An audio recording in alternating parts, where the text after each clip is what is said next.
Mwenyekiti wa wanachama katika klabu ya Simba, Murtaza Mangungu, ameamua kuwaita wenzake kwamba ni machawa, yani mwenyekiti wa bodi ya wadhamini kwa maana ya Crescentos Magori pamoja na wengine wote ambao wanamuunga mkono wa Magori kwamba ni machawa, na kwamba yeye Mangungu ni rafiki wa muda mrefu wa Mo kabla hata ya hao machawa ambao yeye ameamua kuwaita hivyo.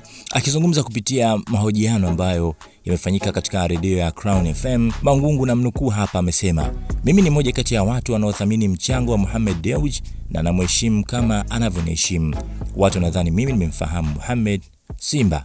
Mimi ni rafiki yangu zaidi ya miaka 20, pengine kabla ya hawa machawa wote." Sasa kwa nini anasema hivi? Anasema hivyo kwa sababu siku ya tarehe 2 mwezi wa 8 mwaka 2026 aliitisha mkutano wa wanachama na akachagua wajumbe wanne. Lakini ili amemaliza tu, Crescentos Magori akaja kutoa taarifa kupitia ukurasa wa mtandao wa kijamii wa klabu ya Simba wa Instagram, akitoa taarifa ambayo inasema kwamba mkutano aliofanya Mangungu ni batili, haukubaliki, na kwamba mkutano halisi utafanyika tarehe 3 ya mwezi wa 8 mwaka 2026. Sasa vuta ni kuvuta ikawa imetokea, kukawa kumegawanyika pande mbili. Wapo wale ambao katika upande wa Magori, lakini pia wapo wale ambao wapo katika upande wa Mangungu. Kwa hiyo ni miongoni mwa muendelezo tu wa moto ambao unaendelea kuwaka katika klabu ya Simba. Kuna mvutano mkubwa katika viongozi wa klabu ya Simba ambapo imekuwa sasa hawaelewani. Kiongozi ambaye anawakilisha wanachama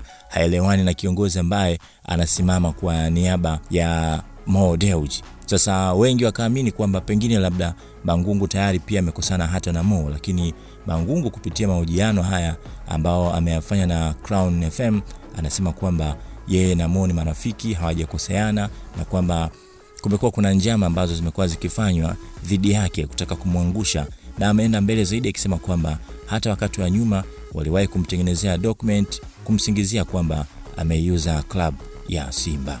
Na amesisitiza kwamba wale wajumbe ambao yeye aliwateua kwa kumshirikisha Mo mwenyewe pamoja na yeye, na kwamba sivyo kama ambavyo imeandikwa katika barua ambayo iliandikwa na Crescentos Magori kwamba chochote alichokifanya ni batili. Una mtazamo gani katika hili? Tupe comment yako hapo chini.